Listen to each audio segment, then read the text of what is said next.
আসসালামু আলাইকুম সবাইকে। এইচএসসি ওয়ান শট সিকিউ সিরিজের আজকের ক্লাসটাতে তোমাদের সবাইকে ওয়েলকাম জানাচ্ছি। আজকে তোমাদের সাথে থাকবো আমি নসিন নাওয়ার। আমরা মেইনলি অধ্যায় 10 মানবদেহের প্রতিরক্ষা এই চ্যাপ্টারের সিকিউ কোয়েশ্চেনগুলো নিয়ে আমরা আজকে ডিসকাশন করব। তাহলে চলো শুরু করি। তো এই চ্যাপ্টারে নিয়ে কথাবার্তা বলতে গেলে তোমাদের মধ্যে একটা ভয় কাজ করে কি নিয়ে? এই চ্যাপ্টারের কনসেপশন নিয়ে।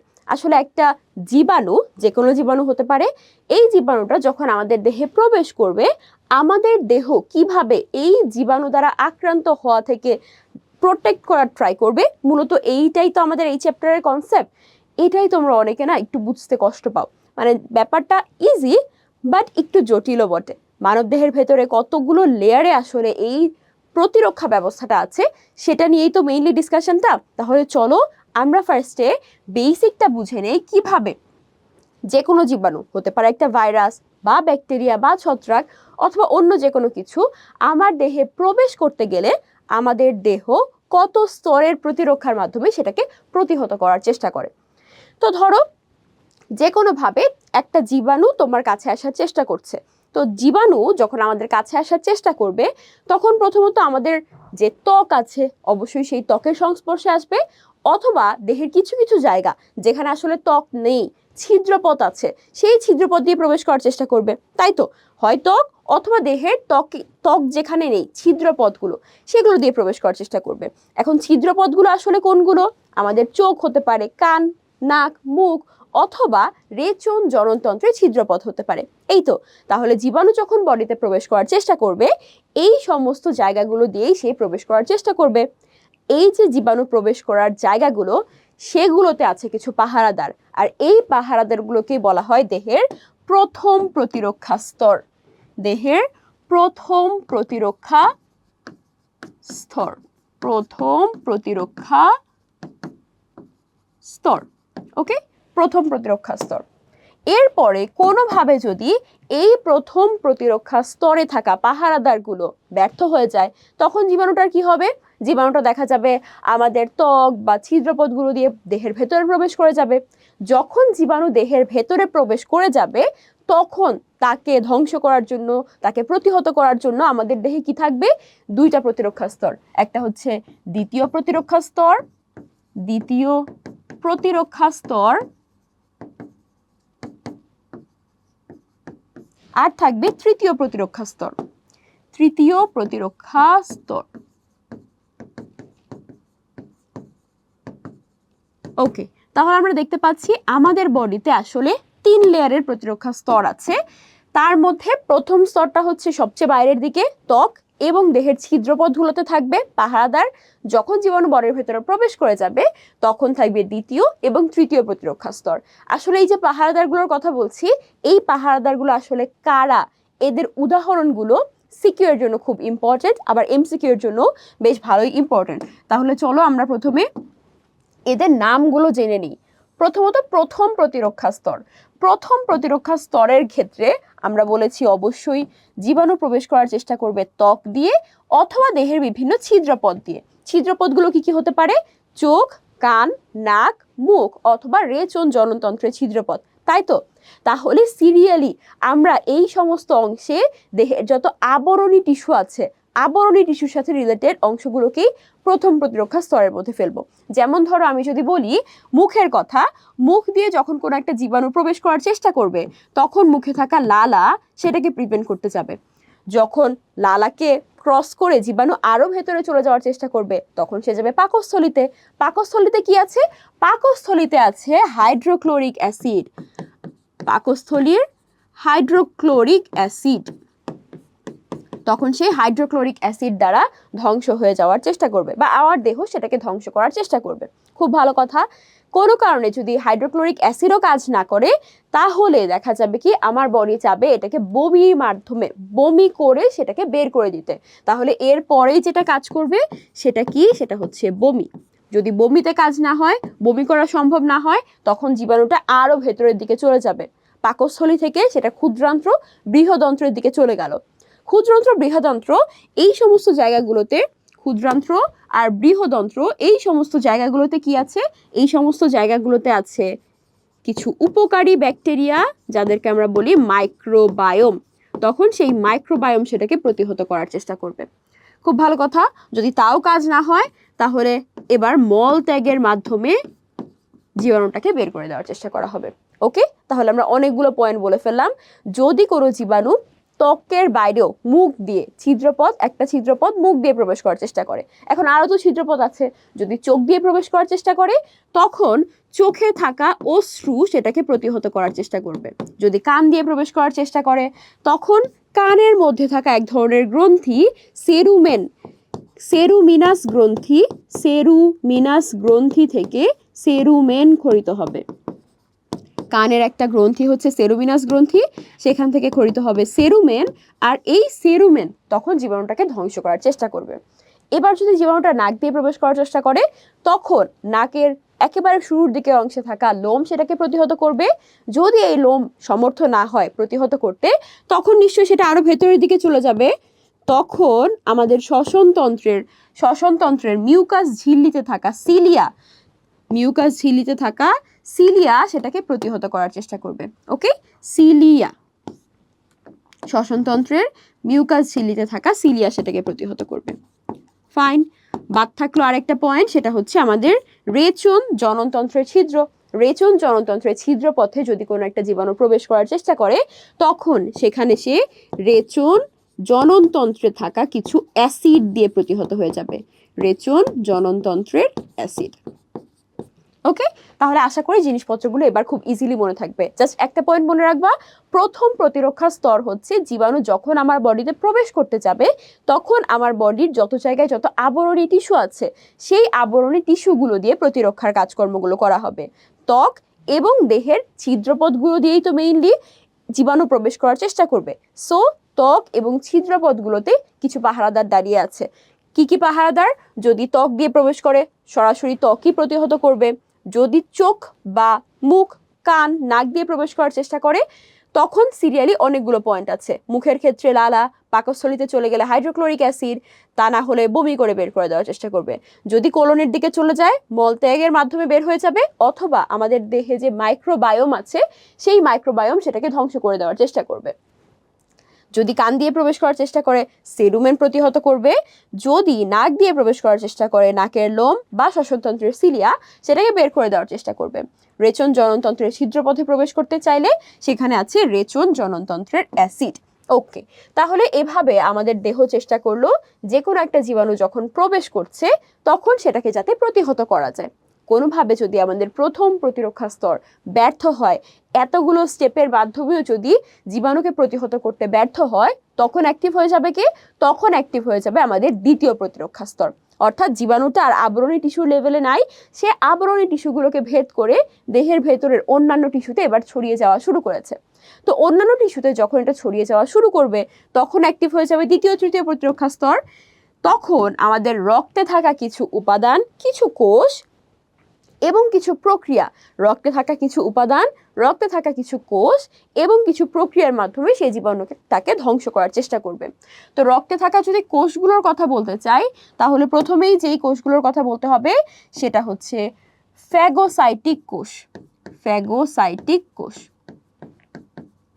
ফ্যাগোসাইটিক কোষ। ওকে, আমাদের দেহে আছে কিছু ফ্যাগোসাইটিক কোষ। কোন কোষগুলো? রক্তের কোন কোষগুলো ফ্যাগোসাইটোসিস করে আমরা জানি। মনোসাইট থেকে তৈরি হওয়া ম্যাক্রোফেজ আর নিউট্রোফিল, এই দুইটা ফ্যাগোসাইটোসিস করে। তাহলে ফ্যাগোসাইটিক কোষ আসলে কোন দুইটা? অবশ্যই আমাদের ম্যাক্রোফেজ আর neutrophil. Macrophage, neutrophil. Okay, fine, তাহলে ফ্যাগোসাইটিক কোষ থাকলো। এছাড়াও আছে আরেক ধরনের কোষ, সেটা হচ্ছে সহজাত মারণ কোষ। সহজাত মারণ কোষ, বা এটারই আরেকটা নাম হচ্ছে এনকে সেল, ন্যাচারাল কিলার সেল। বাংলাতে আমরা বলছি সহজাত মারণ কোষ, ইংলিশে বলছি কি ন্যাচারাল কিলার সেল। এই হচ্ছে দুইটা কোষ রক্তের মধ্যে থাকবে, এরকম দুইটা কোষ। এবার যদি আমি বলতে চাই যে রক্তের কিছু উপাদানের কথা তখন আমাকে বলতে হবে cytokines,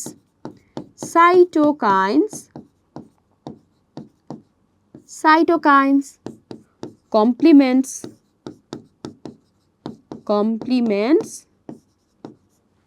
interferon, interferon, acute phase protein, acute phase protein.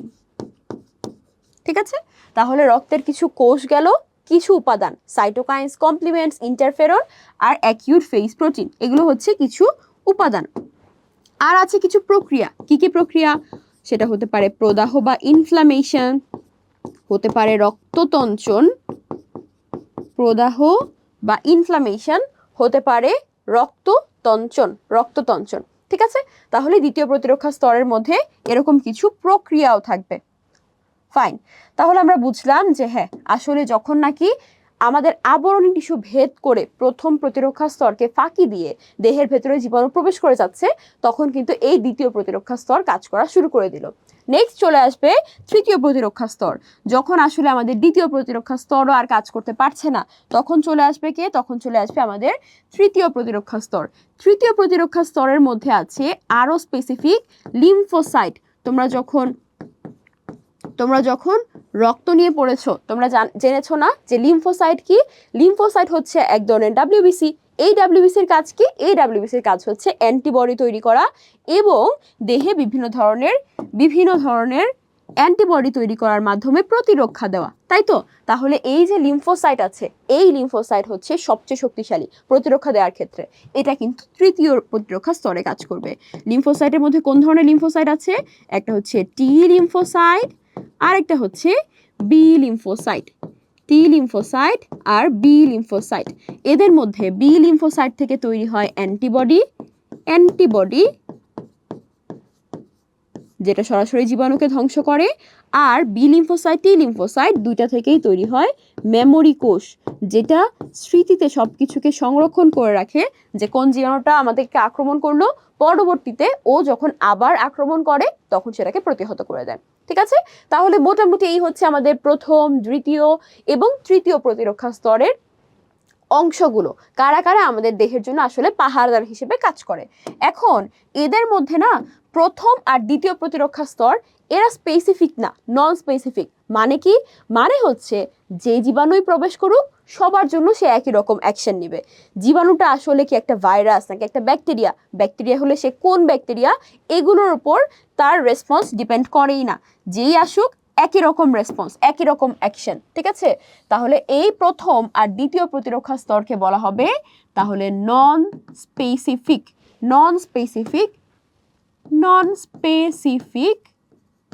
প্রতিরক্ষা স্তর। ঠিক আছে, নন স্পেসিফিক অর্থাৎ একটা স্পেসিফিক ব্যাকটেরিয়ার জন্য একটা স্পেসিফিক অ্যাকশন সে নিবে না। সব ব্যাকটেরিয়া, সব ভাইরাস, সমস্ত জীবাণুর জন্য সে একই রকম ভাবে অ্যাকশন নিবে।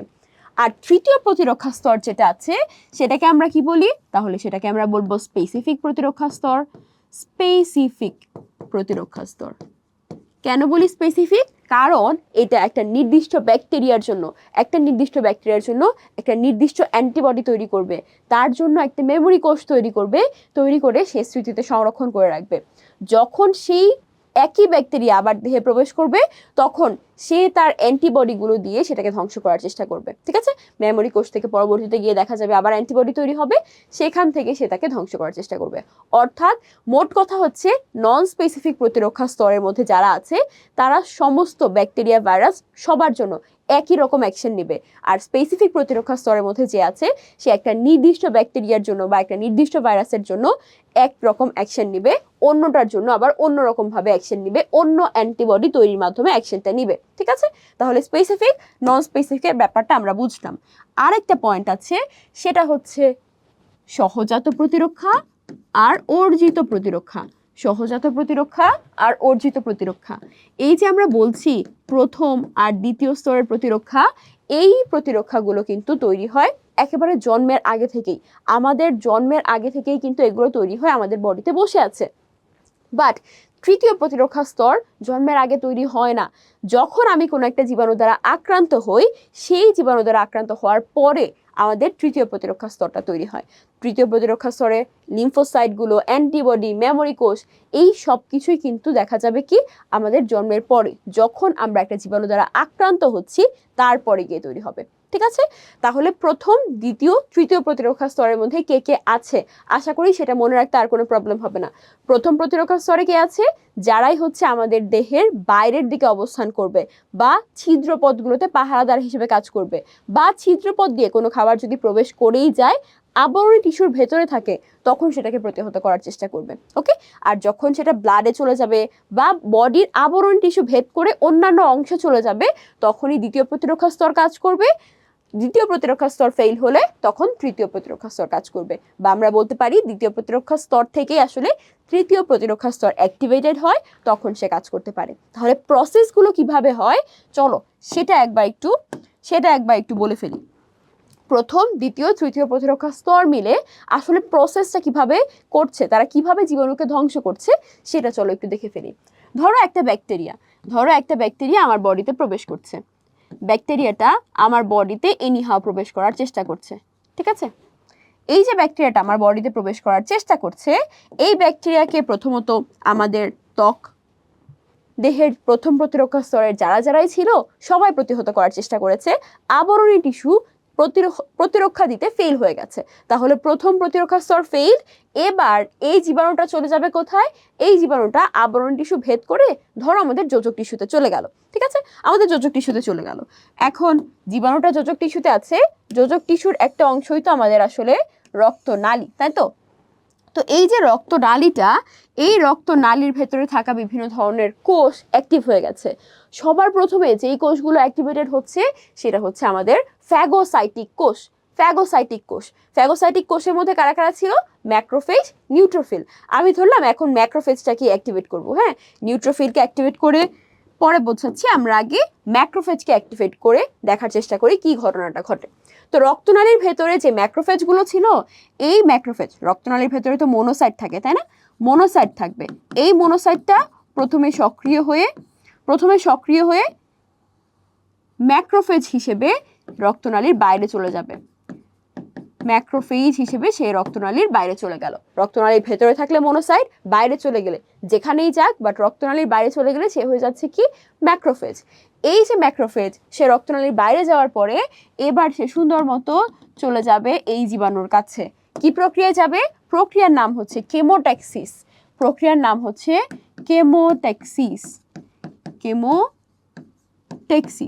কেমোট্যাক্সিস কেন বলছি, কারণ জীবাণুটা কিছু কেমিক্যাল পদার্থ ক্ষরণ করে।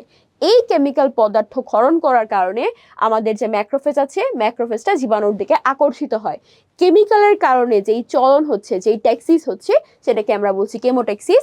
ম্যাক্রোফেজের এখানে হচ্ছে কি, কেমোট্যাক্সিস। খুব ভালো কথা, তাহলে ম্যাক্রোফেজ জীবাণুর কাছে চলে গেল। এখন ম্যাক্রোফেজ জীবাণুর কাছে গেলে ঘটনা কি ঘটলো সেটা আমরা এবার একটু নিচের দিকে দেখার চেষ্টা করি। তো জীবাণুটাকে ফার্স্টে সে ফ্যাগোসাইটোসিস প্রক্রিয়ায় নিজের মধ্যে ভক্ষণ করে নেবে। ফ্যাগোসাইটোসিস প্রক্রিয়াটা কিভাবে হয় সেটা আমরা একটু পরে একটা সিকিউরের মধ্যে সলভ করব। এখন আপাতত আমরা চিন্তা করি যে হ্যাঁ, আমাদের যে জীবাণুটা ছিল, অরেঞ্জ কালারের আমাদের একটা জীবাণু ছিল, এই জীবাণুটাকে সে বিভিন্নভাবে সে ভক্ষণ করে নেওয়ার চেষ্টা করে আমাদের যেই ম্যাক্রোফেজটা, এই ম্যাক্রোফেজটার ভেতরে জীবাণুটা প্রবেশ করে ফেললো। ঠিক আছে, তাহলে এখন আর আমাদের সেই জীবাণু নাই, জীবাণুর কোনো অস্তিত্ব নাই, জীবাণুটা ম্যাক্রোফেজের ভেতরে চলে আসছে। জীবাণু যখন ম্যাক্রোফেজের ভেতরে চলে আসে তখন এই জীবাণুর ওপর কাজ করে আমাদের লাইসোসোমের এনজাইমগুলো। এতক্ষণ যেই জীবাণু আসলে অনেক খুশি ছিল, এবার সে কিন্তু একটু দুঃখ পাচ্ছে, কারণ এই জীবাণুর মধ্যে আমাদের ম্যাক্রোফেজের ভেতরে থাকা যে লাইসোসোম আছে, সেই লাইসোসোমের হাইড্রোলাইটিক এনজাইমগুলো কাজ করবে। লাইসোসোমের হাইড্রোলাইটিক এনজাইমগুলো জীবাণুর উপর কাজ করে জীবাণুকে ধ্বংস করে ফেলবে। এই যে জীবাণুটা ধ্বংস হয়ে গেল, জীবাণুর ধ্বংসবাশেষ, তখন ম্যাক্রোফেজ কি করবে জানো, ম্যাক্রোফেজ তার যেই কোষ ঝিল্লি আছে, কোষ ঝিল্লির মধ্যে থাকা এক ধরনের রাসায়নিক, যেটাকে বলা হয় মেজর হিস্টোকম্প্যাটিবিলিটি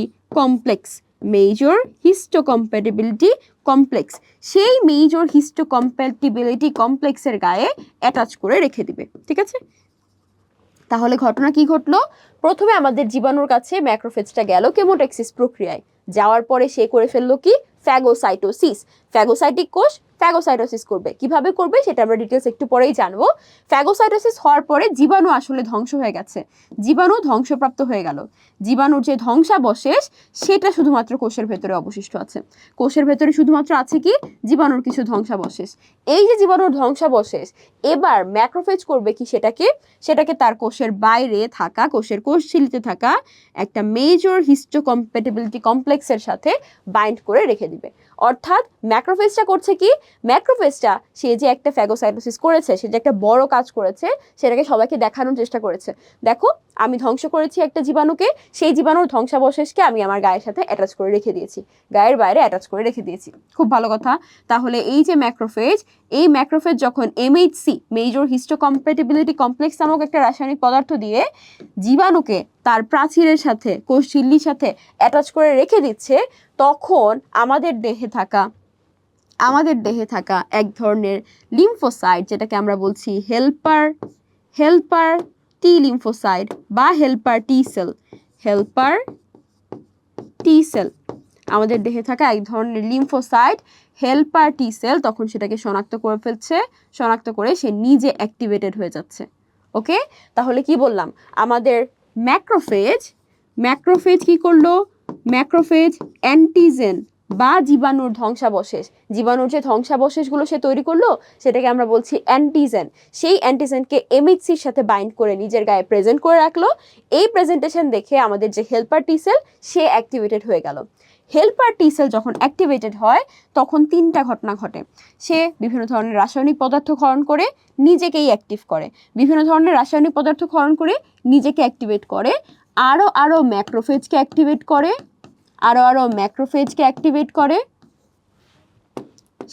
ম্যাক্রোফেজকে অ্যাক্টিভেট করে, পাশাপাশি বি লিম্ফোসাইটকে অ্যাক্টিভেট করে, বি লিম্ফোসাইটকেও অ্যাক্টিভেট করে ফেলে। ঠিক আছে? ওকে, যখন বি লিম্ফোসাইটও অ্যাক্টিভেটেড হয়ে গেল, তখন এই বি লিম্ফোসাইট থেকে দুই ধরনের কোষ তৈরি হয়। এক ধরনের কোষকে আমরা বলি কার্যকর বি লিম্ফোসাইট বা প্লাজমা কোষ, আরেক ধরনের কোষকে আমরা বলি মেমোরি বি কোষ।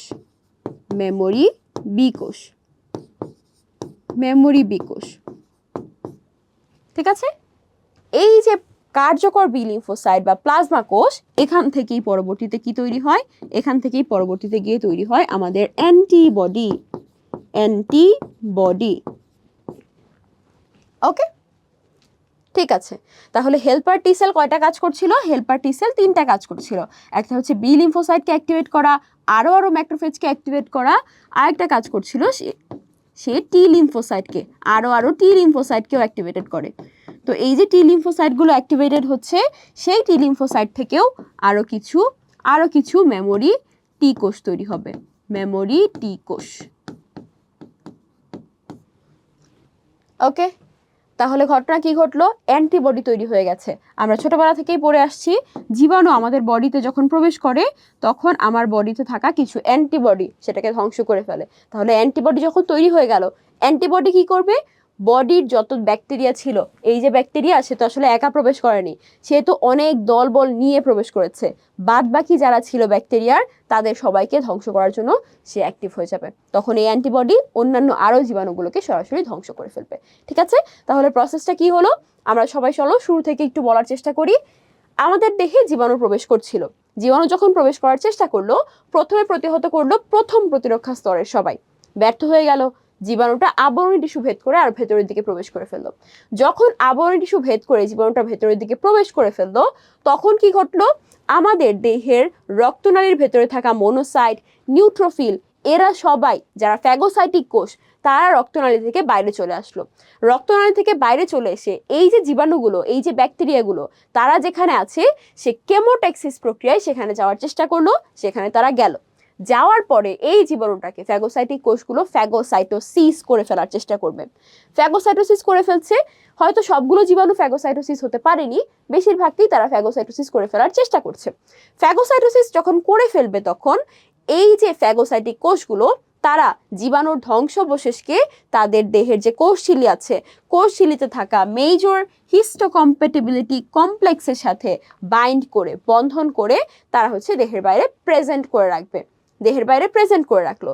এই যে কোষগুলো যারা জীবাণু বা অ্যান্টিজেনকে প্রথমে ফ্যাগোসাইটোসিস করছে, ফ্যাগোসাইটোসিস করে তারপর তাদের ধ্বংসাবশেষ নিজের কোষঝিলিতে প্রেজেন্ট করে রাখে মেজর হিস্টোকম্প্যাটিবিলিটি কমপ্লেক্স দিয়ে, তাদেরকে আমরা বলি অ্যান্টিজেন প্রেজেন্টিং সেল বা এপিসি। অ্যান্টিজেন প্রেজেন্টিং সেল বা এপিসি। এর মধ্যে আছে কি? এর মধ্যে আছে ম্যাক্রোফেজ, এছাড়াও আছে ডেনড্রাইটিক সেল। ওকে, তাহলে অ্যান্টিজেন প্রেজেন্টিং সেল বা এপিসি কারা? জীবাণুকে ধ্বংস করে ধ্বংসাবশেষকে যারা নাকি কোষঝিলিতে থাকা এমএইচসি দিয়ে প্রেজেন্ট করে রাখে, তারাই হচ্ছে অ্যান্টিজেন প্রেজেন্টিং সেল বা এপিসি। খুব ভালো কথা। এই যে জীবাণুকে সে প্রেজেন্ট করে রাখলো, তাতে সুবিধা কি হবে? তাতে সুবিধা যেটা হবে, অনেক বেশি পরিমাণে অ্যান্টিবডি তৈরি হবে, যেই অ্যান্টিবডিগুলো যেই সমস্ত জীবাণুগুলোকে আমরা আসলে ফ্যাগোসাইটোসিস করতে পারলাম না, সেগুলোকেও ধ্বংস করে ফেলবে। তাহলে অ্যান্টিবডি আসলে কিভাবে তৈরি হবে? আমাদের যে হেল্পার টি সেল আছে, সেই হেল্পার টি সেল এমএইচসিতে বাইন্ড করা জীবাণুর ধ্বংসাবশেষ থেকে অ্যাক্টিভ হয়ে যাবে। যখন সে অ্যাক্টিভ হয়ে যাবে, তিনটা কাজ করবে। সে আরও ম্যাক্রোফেজকে অ্যাক্টিভ করবে যাতে ফ্যাগোসাইটোসিস বেশি বেশি হতে পারে। সে আরও বি লিম্ফোসাইটকে অ্যাক্টিভ করবে, টি লিম্ফোসাইটকেও অ্যাক্টিভ করবে। এই যে বি লিম্ফোসাইটকে সে অ্যাক্টিভ করলো, বি লিম্ফোসাইট তখন দুই ধরনের কোষ তৈরি করতে থাকবে। তার মধ্যে এক ধরনের কোষকে আমরা বলি কার্যকর বি লিম্ফোসাইট বা প্লাজমা কোষ, আরেকটাকে আমরা বলি মেমোরি বি কোষ। আর এই যে কার্যকর বি লিম্ফোসাইট বা প্লাজমা কোষ, সেখান থেকেই পরবর্তীতে গিয়ে অ্যান্টিবডি তৈরি হবে। খুব ভালো কথা। আর যে টি লিম্ফোসাইটগুলো সক্রিয় হচ্ছিল, সেগুলো দেখা যাবে কি, সেগুলোর মধ্যে কিছু কোষ মেমোরি টি কোষ তৈরি করবে। ঠিক আছে, মেমোরি টি কোষ তৈরি করবে। মেমোরি টি কোষ, মেমোরি বি কোষ এই যে ব্যাকটেরিয়া দ্বারা দেহ আক্রান্ত হয়েছে, সেটা স্মৃতিকে সংরক্ষণ করে রাখবে। ভবিষ্যতে যদি কোনো আরেকবার এই জীবাণু আমার বডিতে প্রবেশ করার চেষ্টা করে, তখন এই যে ম্যাক্রোফেজ ফ্যাগোসাইটোসিস করা, হেল্পার টি কোষ অ্যাক্টিভেটেড হয়ে বি লিম্ফোসাইটকে অ্যাক্টিভ করে অ্যান্টিবডি তৈরি করা, এত ঝামেলায় আর যাবে না। মেমোরি টি কোষ মনে করবে যে হ্যাঁ, এই জীবাণু তো আমার বডিকে আরেকবার আক্রমণ করেছিল, তাহলে আমি সরাসরি এখান থেকে অ্যান্টিবডি তৈরি করে ফেলবো। মেমোরি টি কোষ থেকে সরাসরি তখন দেখা যাবে কি অ্যান্টিবডি তৈরি হয়ে যাচ্ছে। সেই অ্যান্টিবডি জীবাণুকে ধ্বংস করে ফেলবে খুব দ্রুত। তখন দেখা যাবে জীবাণু ধ্বংস হয়ে যাচ্ছে। আর প্রথমবার যখন আমার বডিতে এই জীবাণুটা প্রবেশ করলো, তখন একটু সময় লাগে, মোটামুটি 5 থেকে 6 দিনের মধ্যে এই পুরো ঘটনা ঘটে জীবাণুটা পুরোপুরি ধ্বংস হয়ে যাচ্ছে। ওকে, তাহলে আমরা দেখতে পাচ্ছি প্রথম প্রতিরক্ষা স্তর যখন কাজ করতে পারছিল না, দ্বিতীয় আর তৃতীয় প্রতিরক্ষা স্তর কাজ করা শুরু করলো। এর মধ্যে ফ্যাগোসাইটিক কোষ ছিল দ্বিতীয় প্রতিরক্ষা স্তর, আর আমাদের যে লিম্ফোসাইটগুলো, অর্থাৎ এই যে এখান থেকে শুরু করে হেল্পার টি কোষ থেকে শুরু করে, আমি যদি এখান থেকে হেল্পার টি কোষ থেকে শুরু করে আমি যদি এই যে মেমোরি বি কোষ, মেমোরি টি কোষ পর্যন্ত স্টেপগুলোকে চিন্তা করি, এই স্টেপগুলো হচ্ছে আমাদের তৃতীয় প্রতিরক্ষা স্তরের স্টেপ। এগুলো হচ্ছে তৃতীয় প্রতিরক্ষা স্তরের স্টেপ, তৃতীয় প্রতিরক্ষা স্তর। ওকে, আর বাম পাশের যেগুলো, সেগুলো কোন প্রতিরক্ষা? সেগুলো সব হচ্ছে দ্বিতীয় প্রতিরক্ষা স্তর। এই সবই হচ্ছে দ্বিতীয় প্রতিরক্ষা স্তরের অংশ।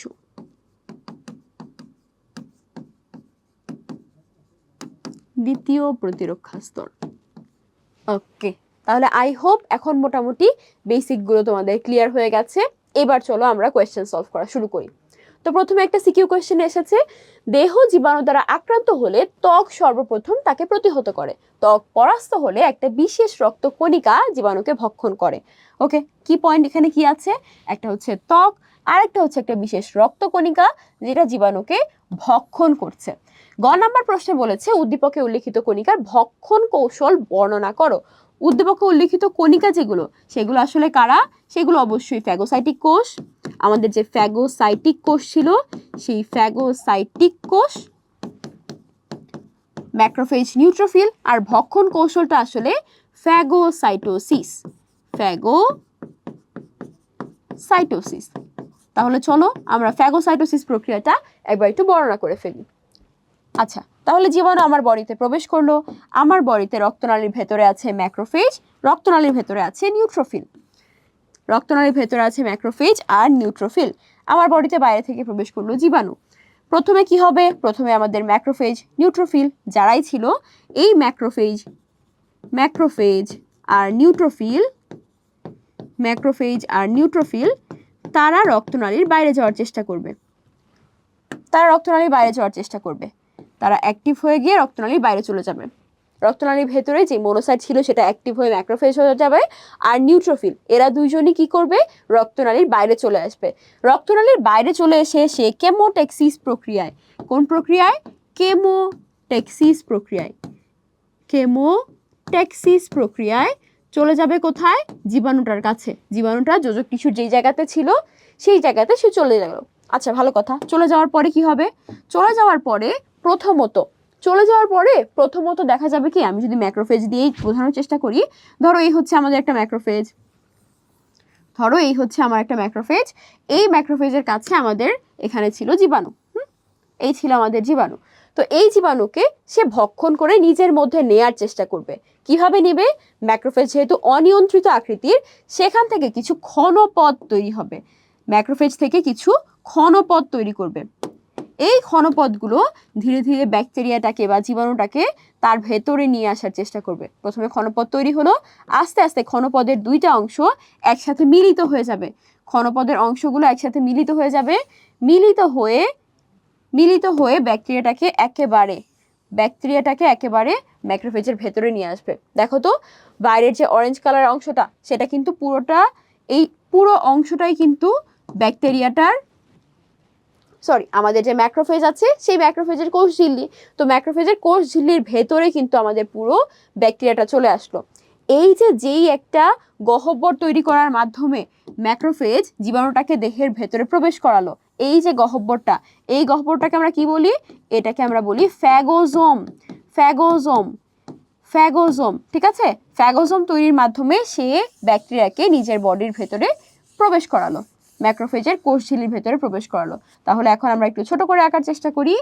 এই হচ্ছে আমাদের ম্যাক্রোফেজ, এই ম্যাক্রোফেজের ভেতরে ফ্যাগোজোম আছে, গ্রিন কালারটা হচ্ছে আমাদের ফ্যাগোজোম। এই ফ্যাগোজোমের মধ্যে কি আছে, আমাদের খুবই কষ্টে থাকা জীবাণু, ব্যাকটেরিয়া। হ্যাঁ, সে খুবই পিসড অফ।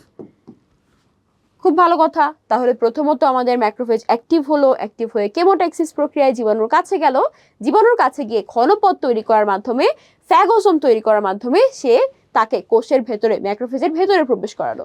এবার এই ম্যাক্রোফেজের ভেতরে আছে কিছু লাইসোজোম, যেই লাইসোজোমের ভেতরে থাকে হাইড্রোলাইটিক এনজাইম। আমরা জানি লাইসোজোমের ভেতরে থাকে হাইড্রোলাইটিক এনজাইম। এই হাইড্রোলাইটিক এনজাইমগুলো দিয়ে ব্যাকটেরিয়ার সমস্ত কোষটাকে ধ্বংস করে ফেলার চেষ্টা করা হবে। সেটার জন্য আমাদের যে ফ্যাগোজোম আর লাইসোজোম, এই দুইটা একসাথে মিলেমিশে একাকার হয়ে যাবে। তাহলে ফ্যাগোজোম আর লাইসোজোম এই দুইটা একসাথে মিলে যাবে, ফ্যাগোলাইসোজোম তৈরি করবে, একটা গহ্বর তৈরি করবে, যেটাকে আমরা বলবো কি, ফ্যাগোলাইসোজোম। তাহলে ফ্যাগোজোম লাইসোজোম মিলে যখন ফ্যাগোলাইসোজোম হয়ে গেল, আমাদের যে দুঃখিত ব্যাকটেরিয়া সে আরো বেশি দুঃখিত হয়ে গেল, সে একেবারেই ধ্বংসপ্রাপ্ত হয়ে যাবে। কেন? কারণ আমাদের লাইসোজোমের ভেতরে আছে হাইড্রোলাইটিক এনজাইমস, তাই তো, লাইসোজোমের ভেতরে আছে হাইড্রোলাইটিক এনজাইম। তাহলে আমি এখানে পিঙ্ক কালার বা ল্যাভেন্ডার কালারটাকে ধরলাম আমাদের ফ্যাগোলাইসোজোম, আর এই ফ্যাগোলাইসোজোমের ভেতরে কিন্তু ব্যাকটেরিয়া ডিস্ট্রাক্টেড হয়ে এবার তার শুধু ধ্বংসাবশেষ পড়ে আছে, ব্যাকটেরিয়ার কিছু ধ্বংসাবশেষ এখানে পড়ে আছে। ওকে, ফাইন। এই যে ধ্বংসাবশেষগুলো পরবর্তীতে কোষের বাইরে চলে যেতে পারে। বেশিরভাগ ক্ষেত্রে ম্যাক্রোফেজের ক্ষেত্রে দেখা যায় কি, সেগুলো অ্যান্টিজেন প্রেজেন্টিং সেল, তো এরা কোষ ঝিল্লির প্রাচীরের মধ্যে এমএইচসি দিয়ে যুক্ত হয়ে থাকে। আর নিউট্রোফিলের ক্ষেত্রে দেখা যায় কি, নিউট্রোফিল নিজেই, একটা নিউট্রোফিল দেখা যাচ্ছে কি জীবাণুকে ভক্ষণ করে সে নিজেই হয়তো নষ্ট হয়ে যাচ্ছে। ওকে, তাহলে ঘটনাগুলো কি ঘটলো আমরা যদি একটু পয়েন্ট আকারে লিখতে চাই। প্রথমত হয়েছে ফ্যাগোসাইটের সক্রিয়করণ। ফ্যাগোসাইট কারা ছিল? ফ্যাগোসাইট ছিল আমাদের নিউট্রোফিল আর ম্যাক্রোফেজ। ফ্যাগোসাইট যখন সক্রিয় হয়ে গেল, তখন তারা কেমোট্যাক্সিস প্রক্রিয়ায় জীবাণুর কাছে চলে গেল। সক্রিয় হয়ে কেমোট্যাক্সিস প্রক্রিয়ায় জীবাণুর কাছে চলে গেল। কেমোট্যাক্সিস, খুব ভালো কথা। যখন কেমোট্যাক্সিস প্রক্রিয়ায় জীবাণুর কাছে চলে গেল, এরপরে ক্ষণপদ তৈরি করবে, ক্ষণপদ তৈরি করে করবে হচ্ছে ফ্যাগোজোম। ক্ষণপথ তৈরি করে ফ্যাগোজোম তৈরি করবে। ফ্যাগোজোম সৃষ্টি, যখন ফ্যাগোজোম সৃষ্টি হয়ে যাবে তখন লাইসোজোমের সাথে মিলে এই ফ্যাগোজোম থেকে তৈরি হয়ে যাবে ফ্যাগোলাইসোজোম। ফ্যাগোলাইসোজোম, ফ্যাগোলাইসোজোম তৈরি হয়ে গেলে জীবাণু হয়ে যাবে ধ্বংস। জীবাণু ধ্বংস হয়ে যাবে। জীবাণু ধ্বংস হয়ে যাওয়ার পর জীবাণুর ধ্বংসাবশেষ ম্যাক্রোফেজের ক্ষেত্রে চলে যাবে ম্যাক্রোফেজের বাইরে। ম্যাক্রোফেজের ক্ষেত্রে এই ধ্বংসাবশেষটা কোষ ঝিল্লিতে অথবা ম্যাক্রোফেজের বাইরে চলে যাবে। আর নিউট্রোফিলের ক্ষেত্রে নিউট্রোফিলের কোষ ঝিল্লি ভেদ করে অনেক সময় দেখা যায় কি নিউট্রোফিলের কোষ ঝিল্লিটা অনেক সময় ভেদ করে এই জীবাণুর ধ্বংসাবশেষগুলো তার বাইরে চলে আসে। কোষ ঝিল্লি ভেদ। ওকে, এই তো মোটামুটি আমাদের এই ছিল ফ্যাগোসাইটোসিস প্রসেস। ওকে, এই ছিল ফ্যাগোসাইটোসিস প্রসেস। এবার আমরা পরের প্রশ্নে চলে যাই। প্রথম স্তরের প্রতিরক্ষায় উদ্দীপকের অঙ্গটি ছাড়া অন্য উপায় আছে কি? উদ্দীপকের অঙ্গটি কি ছিল? উদ্দীপকের অঙ্গটি ছিল এখানে ত্বক। আমরা জানি ত্বক হচ্ছে প্রথম স্তরের প্রতিরক্ষা, তাই তো? প্রথম স্তরের প্রতিরক্ষা। তো এই যে প্রথম স্তরের প্রতিরক্ষা, এখানে কি ত্বক ছাড়া আর অনেক কিছু আছে? হ্যাঁ, অবশ্যই আছে। আমরা আগেই বলেছি এখানে কি কি আছে। ত্বক ছাড়াও ত্বকের বিভিন্ন ছিদ্র পথে থাকা পাহারাদার, যেমন মুখের ক্ষেত্রে সেটা লালা, পাকস্থলীতে চলে গেলে পাকস্থলীর অ্যাসিড, দেন এটা যদি আমাদের অন্ত্রে চলে যায়, অন্ত্রে চলে গেলে সেখানে আছে আমাদের মাইক্রোবায়োম। যদি সেটাতেও কাজ না হয় তাহলে হয় বমি হবে, না হলে হবে মলত্যাগ। চোখের ক্ষেত্রে আছে চোখের অশ্রু। কানের ক্ষেত্রে আছে কানের সেরুমেন। নাকের ক্ষেত্রে আছে লোম, সিলিয়া, এবং রেচন জননতন্ত্রের ছিদ্র পথে আছে রেচন জননতন্ত্রের অ্যাসিড। রেচন জননতন্ত্রের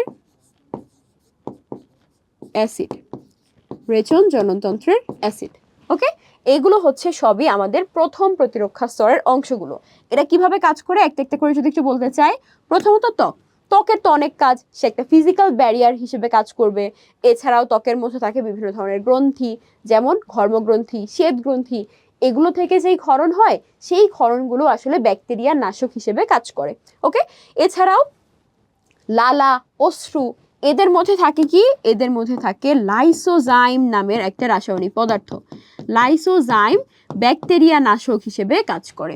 পাকস্থলীর অ্যাসিড প্লাস পাকস্থলীর যেই পেপটিডোলাইটিক বা প্রোটিওলাইটিক এনজাইমগুলো, পাকস্থলীর যে প্রোটিওলাইটিক এনজাইম পেপসিন, সেই প্রোটিওলাইটিক এনজাইমও কিন্তু জীবাণুর যে প্রোটিন আছে সেই প্রোটিনগুলোকে ধ্বংস করে ফেলবে। ওকে, নেক্সট হচ্ছে মাইক্রোবায়োম। মাইক্রোবায়োম মানে কি? আমাদের দেহে থাকা কিছু উপকারী জীবাণু। এই উপকারী জীবাণুগুলো নিজে সমস্ত পুষ্টি নিয়ে নেয়, আর আমাদের যে বাইরের জীবাণুগুলো আছে, ক্ষতিকর জীবাণুগুলো আছে, সেগুলোকে তাহলে ধ্বংস করে ফেলছে। হ্যাঁ, নিজেরা পুষ্টি সব নিয়ে নিচ্ছে, ক্ষতিকর জীবাণু পুষ্টি পাচ্ছে না, সে নিজেই ধ্বংস হয়ে যাবে।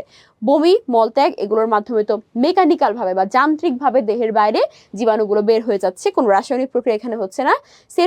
সেরুমেন কি করে? কানের ভেতরে কোনো পোকা, কোনো ময়লাকে ঢুকতে দিচ্ছে না। একটা আঠালো টাইপের মোম জাতীয় পদার্থ, তো কানের ভেতরে কোনো কিছু ঢুকতে দেয় না। লোম বাহ্যিক ধুলাবালিগুলোকে নাক দিয়ে প্রবেশ করতে দিচ্ছে না, বা যদি আরো ভেতরের দিকে প্রবেশ করেও ফেলে তাহলে সিলিয়া সেগুলোকে মিউকাসের সাথে মিলিত করে দেহের বাইরে বের করে দিচ্ছে, কফ হিসেবে, বা অনেক সময় নাক দিয়েও বের করে দিচ্ছে সর্দি হিসেবে। ওকে, আর রেচন জননতন্ত্রের অ্যাসিড সেখানকার পিএইচটাকে কম রাখছে, আর এই কম পিএইচে কিন্তু জীবাণু আর জন্মাতে পারছে না। ওকে, তাহলে মোটামুটি এই তো হচ্ছে কথাবার্তা। আমরা যখন এই প্রশ্নটা আসবে অবশ্যই এই পয়েন্টগুলো লিখে অল্প অল্প করে ডেসক্রিপশন লিখে দিলেই হয়ে যাবে। চলো তাহলে আমরা নেক্সট কোয়েশ্চেনে চলে যাই।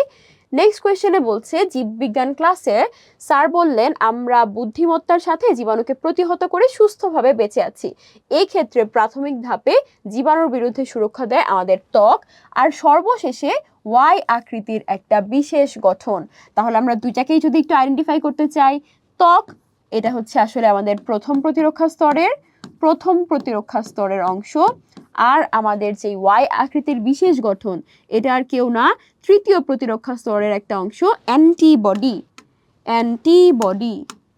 তৃতীয় প্রতিরক্ষা স্তরের অ্যান্টিবডি।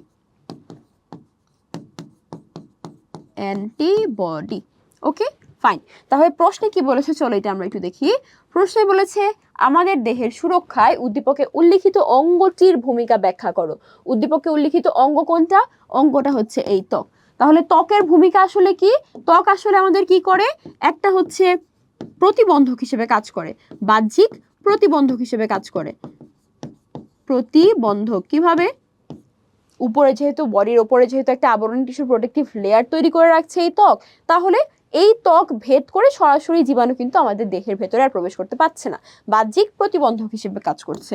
যেমন আমরা ঘর বাড়িতে ধুলোবালি যাতে না প্রবেশ করতে পারে এই জন্য দরজা, জানালা, পর্দা এগুলো ইউজ করি না, তো ত্বক হচ্ছে সেরকমই বাহ্যিক প্রতিবন্ধক হিসেবে কাজ করছে, মেকানিক্যাল ব্যারিয়ার হিসেবে কাজ করছে। খুব ভালো কথা। ত্বকে থাকে কি? ত্বকে থাকে ঘর্মগ্রন্থি, ঘাম নিঃসৃত করে যেটা। এছাড়াও থাকে শ্বেত গ্রন্থি, শ্বেত গ্রন্থি যেটা সেবাম নিঃসরণ করে, শ্বেত গ্রন্থি সেবাম নিঃসরণ করে, ঘর্মগ্রন্থি ঘাম নিঃসরণ করবে। এই যে গ্রন্থিগুলো আছে, ঘর্মগ্রন্থি, শ্বেত গ্রন্থি, এই গ্রন্থিগুলো থেকে ঘাম বা সেবাম নিঃসরণ হওয়ার পাশাপাশি কিছু ব্যাকটেরিয়া নাশক পদার্থ তৈরি হয়। যেমন একটার উদাহরণ যদি দিতে চাই, ডার্মিসাইডিন, ডার্মিসাইডিন। ওকে, ডার্মিসাইডিন। খুব ভালো কথা। এছাড়াও এখানে থাকতে পারে কি? এছাড়াও এখানে দেখা যাচ্ছে কি অনেক সময় যেসব জায়গাতে ত্বক আসলে সরাসরি নাই, ত্বক থেকে তৈরি হওয়া মডিফাইড কিছু গ্রন্থি থেকে কিছু ক্ষরণ হয়। যেমন আমাদের অশ্রু, লালা এগুলোর ক্ষেত্রে লাইসোজাইম, অশ্রু, লালার লাইসোজাইম। সিমেন, সিমেনে থাকবে স্পারমিন, স্পারমিন। দুধে থাকবে ল্যাক্টোপারঅক্সিডেস, দুধে ল্যাক্টোপার অক্সিডেস।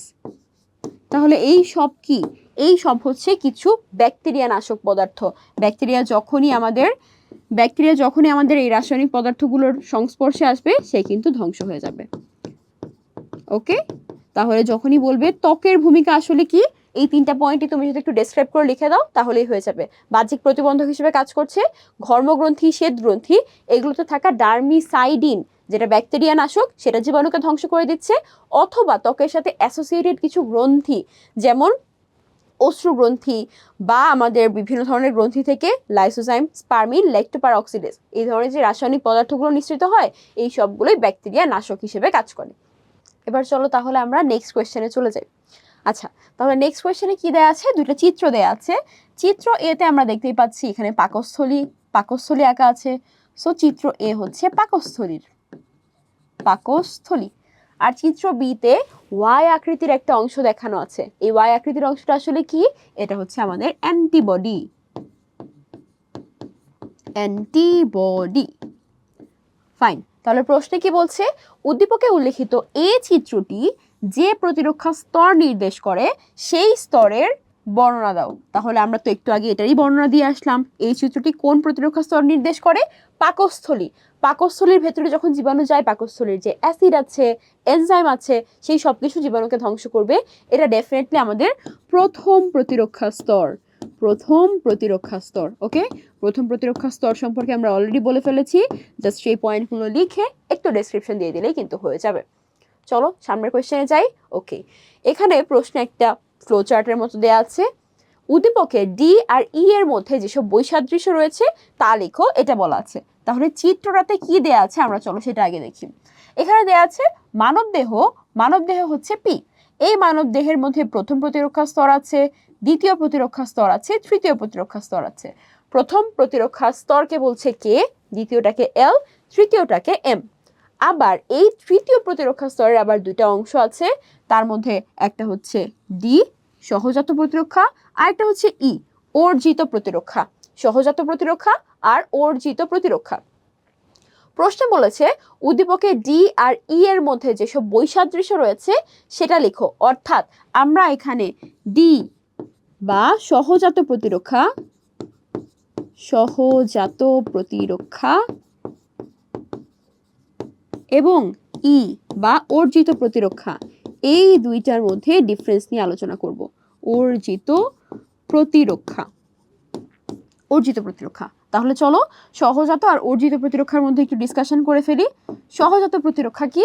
সহজাত প্রতিরক্ষা হচ্ছে সেই প্রতিরক্ষা যেটা জন্মগতভাবেই আমাদের বডিতে আছে, আর অর্জিত প্রতিরক্ষা হচ্ছে সেটা যেটা আসলে জন্মগতভাবে আমাদের বডিতে নাই, আমরা বিভিন্নভাবে সেটাকে তৈরি করে নিচ্ছি, তাই তো? তাহলে বিভিন্নভাবে আমরা আসলে সেটাকে কিভাবে তৈরি করছি দেখো তো। ওই যে আমরা প্রথমবারই যেটা বলেছিলাম না, যে জীবাণু আসলে আমার বডি কিভাবে প্রতিরক্ষা তৈরি করে। জীবাণু আসলে আমার বডি প্রথমে ফ্যাগোসাইটোসিস করতে চায়, ফ্যাগোসাইটোসিস করার পরে ধ্বংসাবশেষকে সে প্রেজেন্ট করে বিভিন্নভাবে হোক, যেভাবেই হোক অ্যান্টিবডি তৈরি করে, মেমোরি কোষ তৈরি করে লিম্ফোসাইটগুলো দিয়ে।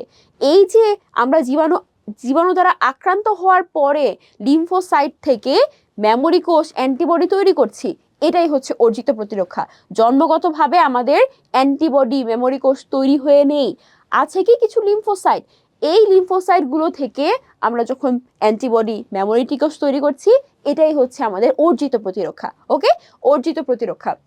যদিও আমাদের বই এরকমভাবে দেয়া আছে যে তৃতীয় প্রতিরক্ষা স্তরের মধ্যে সহজাত, অর্জিত দুইটাই অন্তর্ভুক্ত, কিন্তু আমরা খুব কমনলি মনে রাখবো তৃতীয় প্রতিরক্ষা স্তরের অন্তর্ভুক্ত হচ্ছে মেইনলি অর্জিত প্রতিরক্ষা। ঠিক আছে, তৃতীয় প্রতিরক্ষা স্তরের মধ্যে মেইনলি কে? অর্জিত প্রতিরক্ষা। আর সহজাত প্রতিরক্ষা প্রথম, দ্বিতীয়, এই দুইটা মেইনলি সহজাত প্রতিরক্ষা। এছাড়াও তৃতীয় প্রতিরক্ষা স্তরের অল্প কিছু অংশের ক্ষেত্রে সহজাত প্রতিরক্ষাও হতে পারে। কখন? ওই যে আমরা যেটা বলছিলাম যে একটা জীবাণু যখন দেহে প্রবেশ করার ক্ষেত্রে শুরুতে অর্জিত প্রতিরক্ষা বা তৃতীয় স্তরের প্রতিরক্ষা হওয়ার আগে আমাকে তো ফ্যাগোসাইটোসিস করতে হচ্ছে। ফ্যাগোসাইটোসিস কিন্তু যদিও দ্বিতীয় প্রতিরক্ষা স্তরের পার্ট, সেটা তৃতীয় প্রতিরক্ষা স্তরের সাথেও রিলেটেড। ফ্যাগোসাইটোসিস না হলে তো আমার অ্যান্টিবডি তৈরি হচ্ছে না, ফ্যাগোসাইটোসিস হতে হবে, অ্যান্টিজেন প্রেজেন্টেশন হতে হবে, তারপরে না অ্যান্টিবডি তৈরি হওয়া, মেমোরি কোষ তৈরি হওয়া, এগুলো হবে।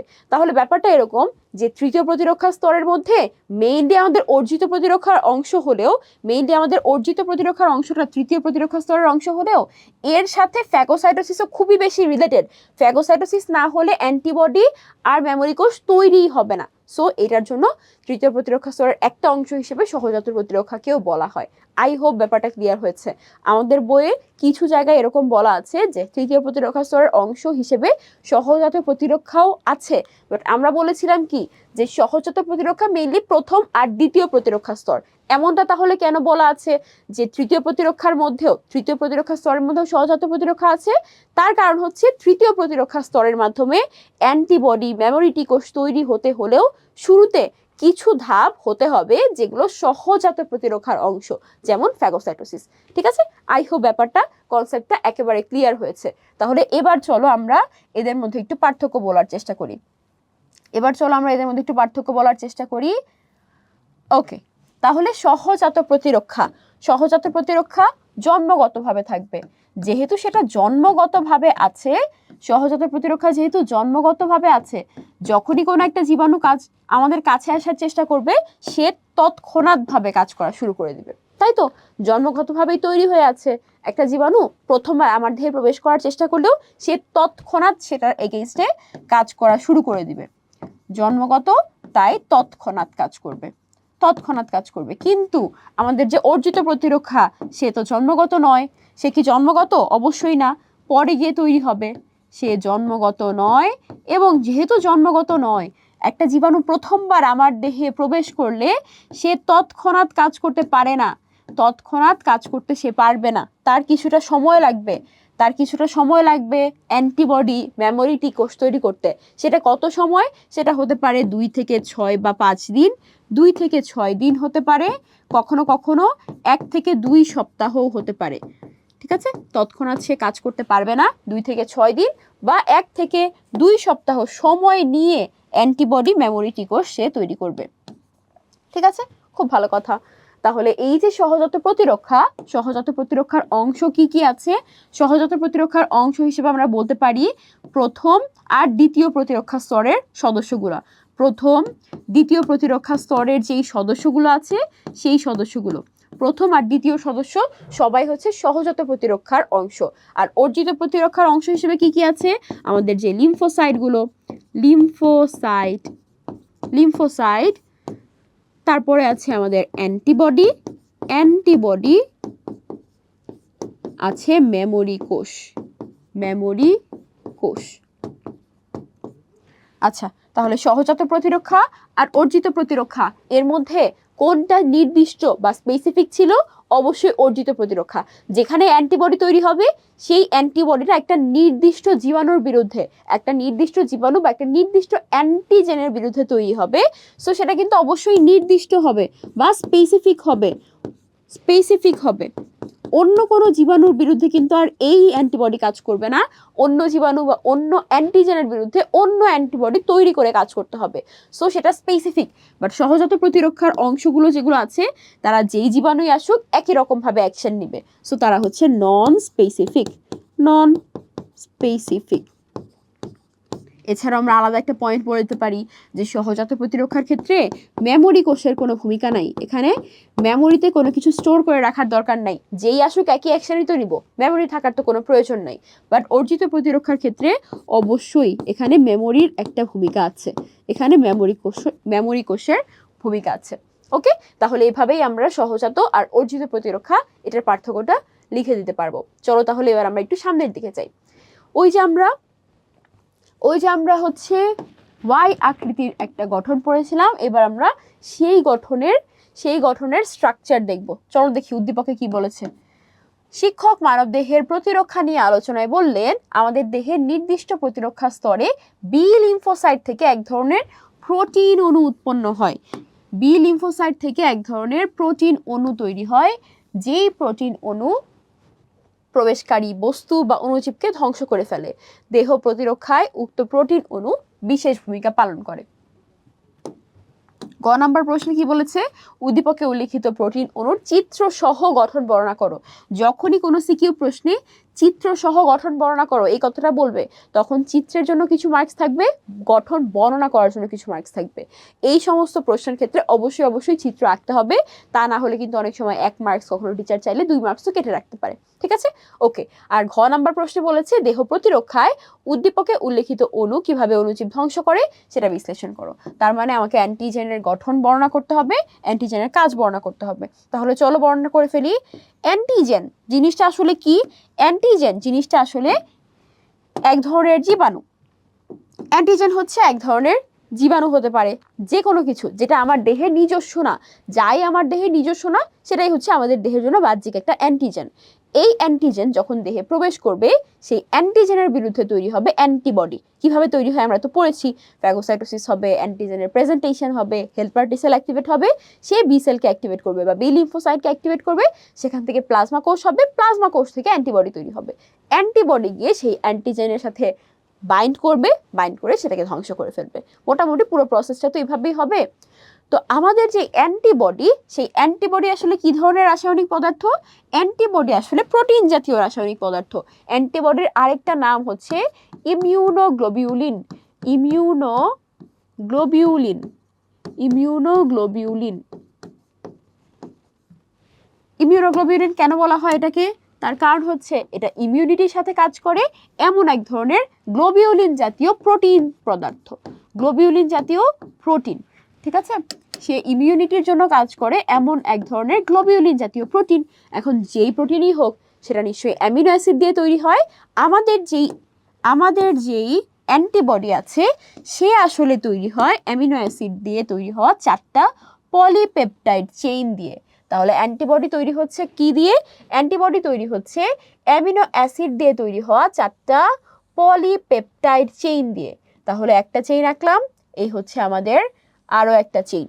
যেই দুইটা চেইন আকারে একটু বড় তাদেরকে আমরা বলি ভারী চেইন, তাদেরকে আমরা বলি ভারী চেইন বা ভারী শৃঙ্খল।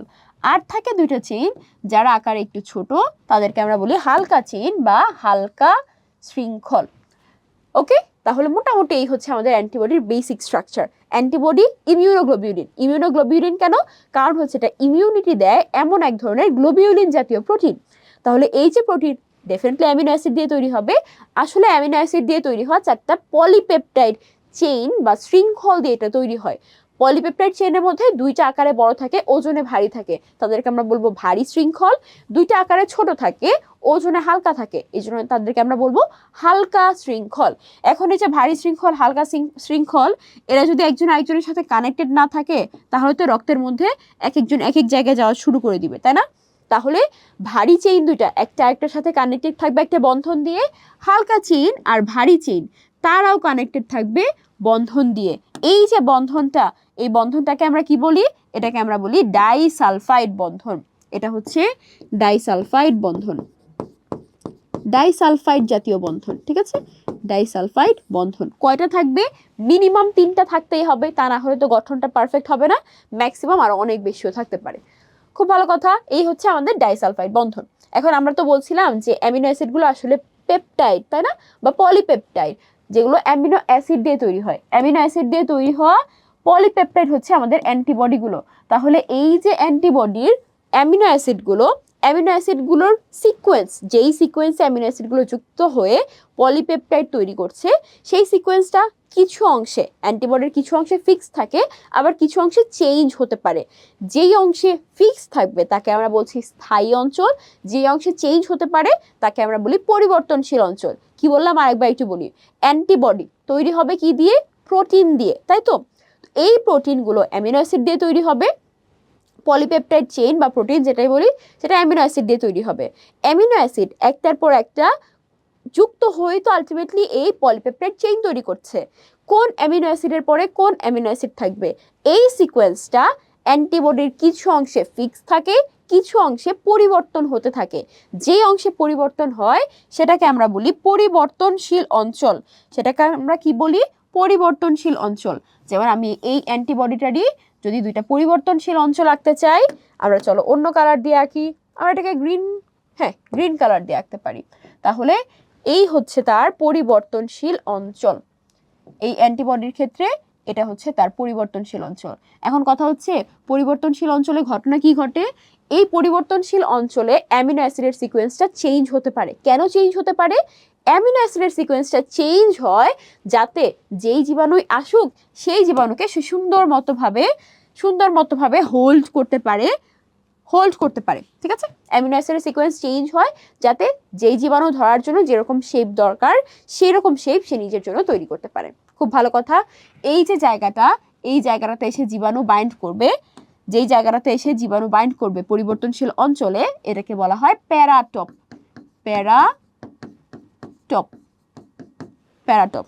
এছাড়াও আমাদের ভারী শৃঙ্খলের একটা পোর্শন ছিল, একটা পয়েন্ট ছিল, যেই পয়েন্টটাতে ভারী শৃঙ্খলটা একটু বাঁকা হয়ে আছে, এটাকে বলা হয় কবজা। হ্যাঁ, দরজায় যেরকম কবজা থাকে, অ্যান্টিবডিরও একটা কবজা আছে। ওকে, তাহলে আমি যদি পুরো অ্যান্টিবডির গঠনকে একটু সামারাইজ করতে চাই, অ্যান্টিবডির মধ্যে কি থাকবে? অ্যান্টিবডির মধ্যে থাকবে হচ্ছে পলিপেপটাইডের 4টা শৃঙ্খল, তার মধ্যে 2টা ভারী শৃঙ্খল আর 2টা হালকা শৃঙ্খল, টোটাল 4টা শৃঙ্খল। খুব ভালো কথা। ভারী শৃঙ্খল হালকা শৃঙ্খলগুলো যুক্ত থাকবে ডাইসালফাইড বন্ধন দিয়ে। ডাইসালফাইড বন্ধন মিনিমাম লাগবে 3টা, ম্যাক্সিমাম যত খুশি ততই থাকতে পারে প্রয়োজন অনুযায়ী। খুব ভালো। এখন এই যে অ্যামিনো অ্যাসিড দিয়ে তৈরি হওয়া পলিপেপটাইড শৃঙ্খল, কিছু কিছু অঞ্চলে এদের ক্ষেত্রে দেখা যাবে অ্যামিনো অ্যাসিডের সিকোয়েন্সটা চেঞ্জ হতে পারে। এই অঞ্চলগুলোকে আমরা বলবো পরিবর্তনশীল অঞ্চল, এবং কিছু কিছু জায়গায় ফিক্সডই থাকবে অ্যামিনো অ্যাসিডের সিকোয়েন্স, সেটাকে আমরা বলছি স্থায়ী অঞ্চল। এখানে গ্রিন কালারের পোর্শনগুলো হচ্ছে আমাদের পরিবর্তনশীল অঞ্চল। হ্যাঁ, পরিবর্তনশীল অঞ্চল হচ্ছে চিত্রের গ্রিন কালারের পার্টগুলো, আর স্থায়ী অঞ্চল হচ্ছে বাদবাকি পুরো অংশটা, ঠিক আছে? স্থায়ী অঞ্চল হচ্ছে বাদবাকি পুরো অংশটা। পরিবর্তনশীল অঞ্চল পরিবর্তন কেন হয়? কারণ যাতে সেখানে প্যারাটোপের মাধ্যমে প্রয়োজন অনুযায়ী শেপ চেঞ্জ করে সেই জীবাণুকে আঁকড়ে ধরতে পারে, হোল্ড করতে পারে। খুব ভালো কথা। এছাড়াও থাকতে পারে কি, ভারী চেইনের মধ্যে একটা জায়গা থাকবে যেখানে ভারী চেইনটা বাঁকা হয়ে যেতে পারবে, সেটাকে আমরা বলছি কবজা। ওকে, তাহলে মোটামুটি এই হচ্ছে একটা অ্যান্টিবডির গঠন। অ্যান্টিবডি যখন একটা জীবাণু প্রবেশ করবে, সেই জীবাণুকে প্যারাটোপের মাধ্যমে সেই জীবাণুটাকে সে হোল্ড করবে। ধরলাম এখানে আমাদের পিঙ্ক কালারের পোর্শনটা হচ্ছে একটা জীবাণু বা একটা অ্যান্টিজেন, যেটাই বলি অসুবিধা নাই। তাহলে একটা জীবাণু বা অ্যান্টিজেন হচ্ছে এখানে পিঙ্ক কালারের স্ট্রাকচারটা। এই জীবাণু বা অ্যান্টিজেনকে সে সুন্দর মতো অ্যান্টিবডিটা সুন্দর মতো নিজের সাথে বাইন্ড করবে, বাইন্ড করে করে আশপাশের আরও অ্যান্টিবডির হেল্প নিয়ে সে জীবাণুটাকে ধ্বংস করে ফেলবে। ঠিক আছে, এই তো মোটামুটি এই হচ্ছে অ্যান্টিবডি নিয়ে কথাবার্তা। চলো আমরা নেক্সট কোয়েশ্চেনে চলে যাই।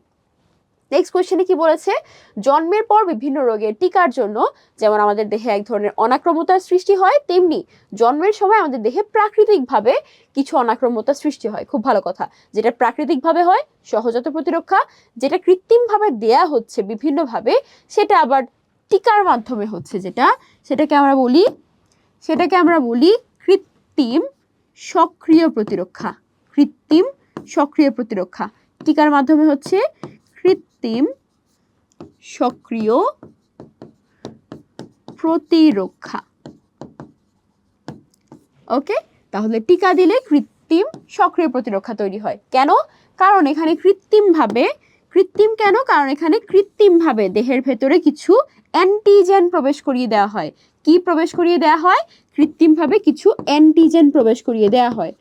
এই অ্যান্টিজেনগুলোকে এমনভাবে প্রসেস করা হয় যাতে তারা আমাদের দেহে কোন ধরনের জীবাণু দিয়ে কোনো রোগ সৃষ্টি করতে না পারে। তাহলে কৃত্রিমভাবে কিছু অ্যান্টিজেন তৈরি করা হয় যারা আমাদের দেহে কোনো ধরনের রোগ তৈরি করতে পারবে না, কিন্তু তারা ওই যে আমাদের টি লিম্ফোসাইট ছিল সেই হেল্পার টি কোষকে অ্যাক্টিভ করতে পারে, হেল্পার টি কোষ থেকে বি কোষ অ্যাক্টিভ হয়ে অ্যান্টিবডি তৈরি করতে পারে।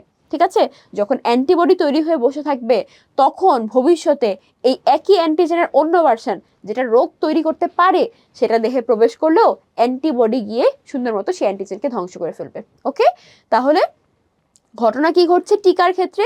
টিকা মানে হচ্ছে এমন একটা রাসায়নিক পদার্থ যার মধ্যে অ্যান্টিজেন আছে। এই অ্যান্টিজেনটা হতে পারে কোনো একটা জীবাণুর মৃতদেহ অথবা কোনো একটা জীবাণুর নিষ্ক্রিয় দেহ। সে কমপ্লিটলি মৃত না, বাট নিষ্ক্রিয়। নিষ্ক্রিয় মানে কি? সে আসলে দেহে রোগ তৈরি করতে পারবে না। অথবা কোনো একটা জীবাণুর অংশ বিশেষ, যেমন জীবাণু থেকে নিঃসৃত হওয়া কিছু রাসায়নিক পদার্থ বা টক্সিন। তাহলে টিকা হতে পারে কোষের মৃতদেহ, কোষের নিষ্ক্রিয় অংশ অথবা টক্সিন, যেটা আমাদের দেহে অ্যান্টিজেন হিসেবে কাজ করে অ্যান্টিবডি তৈরিকে স্টিমুলেট করবে বা উদ্দীপ্ত করবে, কিন্তু দেহে কোনো ধরনের রোগ তৈরি করতে পারবে না। অ্যান্টিবডি আগে থেকে তৈরি হয়ে থাকলে এই অ্যান্টিজেনের অন্য কোনো ভার্সন যেটা রোগ তৈরি করতে পারে সেটা দেহে প্রবেশ করা মাত্রই অ্যান্টিবডিগুলো সেটাকে ধ্বংস করে ফেলতে পারবে। ওকে, তাহলে এভাবে টিকা কাজ করে, এটাও একটা খুব ভালো কনসেপ্ট, তাই বলে দিলাম। প্রশ্নে কি বলেছে? উদ্দীপকে উল্লিখিত ঘটনা সৃষ্টিকারী পদার্থটির গঠন বর্ণনা করো। এগেইন টিকার মাধ্যমে আমরা তৈরি করতে চাচ্ছি কি? টিকার মাধ্যমে আমরা অ্যান্টিবডি তৈরি করতে চাচ্ছি।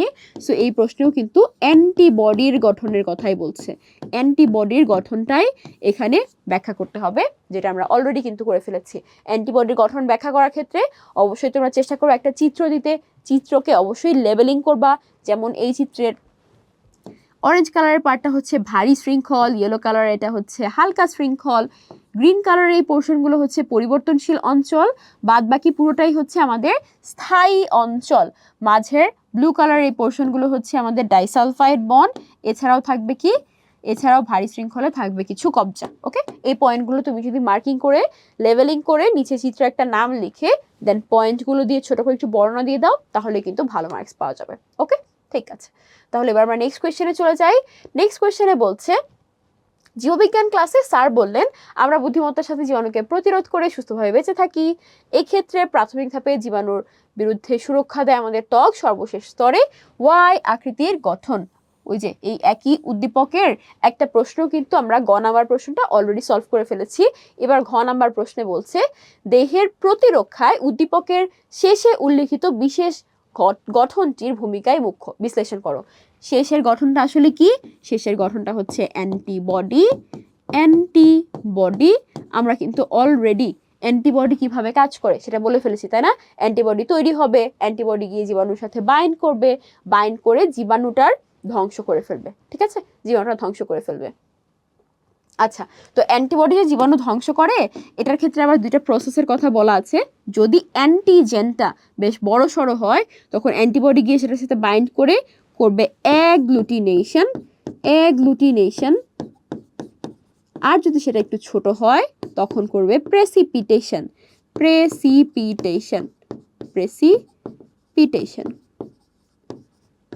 তাহলে ব্যাখ্যা লেখার সময় এই দুইটা পয়েন্ট একটু বলে দিতে পারো যে যখন জীবাণু দেহে প্রবেশ করবে অ্যান্টিবডি তার পরিবর্তনশীল অঞ্চলে প্যারাটপের মাধ্যমে সেটাকে বাইন্ড করবে, অ্যান্টিজেন অ্যান্টিবডি বাইন্ড হবে, বাইন্ড হওয়ার পর আরো অ্যান্টিবডি আসবে, সেই সমস্ত অ্যান্টিজেনের সাথে বাইন্ড করবে, তাই না? সবগুলো অ্যান্টিজেন সবগুলো অ্যান্টিবডির সাথে বাইন্ড করে করে আলটিমেটলি অ্যাগ্লুটিনেশন অথবা প্রেসিপিটেশনের মাধ্যমে জীবাণুটাকে সে ধ্বংস করে ফেলবে।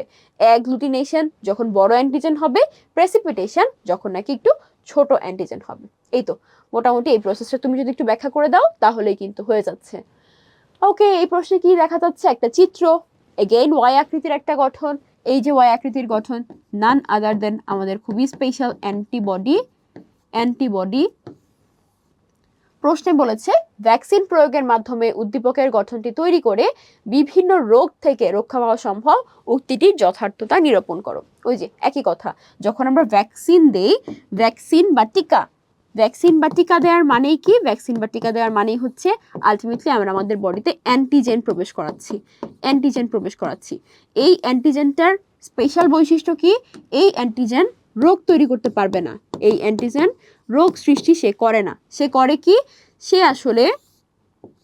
আসলে রোগ সৃষ্টি করতে পারে না, কিন্তু সে অ্যান্টিবডি তৈরির জন্য উদ্দীপনা দিতে পারে। এখন রোগ সৃষ্টি করতে পারে না কেন?